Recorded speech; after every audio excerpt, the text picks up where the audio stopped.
शहबाज शरीफ की बेहतरीन कारकर्दगी ये है कि उन्होंने 56 अरब रुपए के वाजिबुल अदा कर्जे छोड़े। 41 अरब उसके और ड्राफ्ट उस्मान बुज़दार के हिस्से में आए।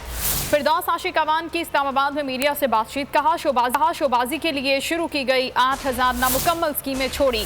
मौजूदा हुकूमत को तबाहाल मईशत विरसे में मिली, लेकिन मईशत की कश्ती को तूफान से निकाल लाए हैं। पंजाब वाहिद सूबा है जिसने 106 अरब रुपए का कोविड रिलीफ दिया। तकलीफ की इस घड़ी में आवाम को तनहा नहीं छोड़ा। मौजूदा बजट में पहली बार 562 अरब रुपए का तरक्याती बजट दिया है। महकमा खजाना ने तरक्याती स्कीमों के लिए बजट भी जारी कर दिया है। जो तरक्की याफ्ता पंजाब था उसको शहबाज शरीफ की ज़ेरे क़यादत किस तरह गिद्ध बन के नोचा गया।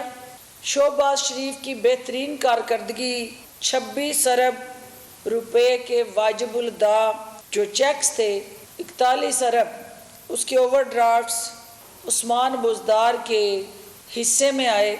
8000 से ज़ायद नामुकम्मल स्कीमें जो साबका हुकूमत ने सिर्फ़ और सिर्फ शोबाजी की बुनियाद पर शुरू की थी,